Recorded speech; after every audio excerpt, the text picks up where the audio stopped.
ଖାଲି ଟିକେ ମୁଁ ଶୁଣେ ଚୁଡ଼ି କେମିତି କଣ କେମିତି କଥା କହୁଛି ଯେମିତି ଚୁଡ଼ିର ସତେକି ଜୀବନ ଅଛି କଥା କହୁଛି ରୁଣୁ ଝୁଣୁ ଚୁଡ଼ି କହେ ଆଇଲେ ଏଠି ମାନେ ରୁଣୁ ଝୁଣୁ ଚୁଡ଼ିର ଶବ୍ଦ ଶୁଣିବାକୁ ମତେ ପାଗଳ ବୋଲି ଭାବିଲେ ନା କଣ।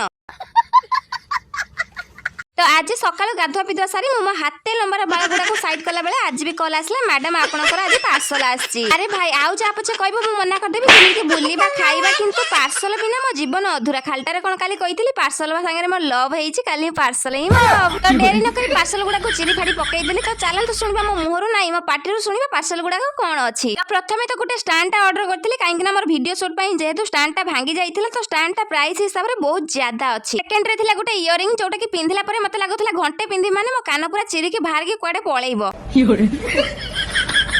ବି ଇୟରିଂ ଟା ବହୁତ ସୁନ୍ଦର ହେଇଛି ବାକି ରହିଲା ଆପଣ ମାନଙ୍କୁ କେମିତି ଲାଗୁଛି। ଆଉ ଏଇଠି ଟିକେ ମୁଁ ପାଗଳ ପରିକା ହେଇଛି କାହିଁକି ନା ଏତେ ସାରା ପାର୍ସଲ ଦେଖିଲା ପରେ ମୁଁ ତ ପୁରା ଖୁସିରେ ହିଁ ପାଗଳ ହେଇଯିବି କିଏ ତ ହେଇଯିବ। ତାପରେ ଲାଷ୍ଟ ଥିଲା ଯୋଉଟା କି ମେନ୍ ଟା ଦ ମୋଷ୍ଟ ଭାଇରାଲ ଟ୍ରେଣ୍ଡିଂ ଚୁଡା ସେଟ୍ ଯୋଉଟା କି ଯାକେ ମୁଁ ବର୍ଣ୍ଣନା ହିଁ କରିପାରିବିନି ଏତେ ସୁନ୍ଦର ଲାଗୁଥିଲା।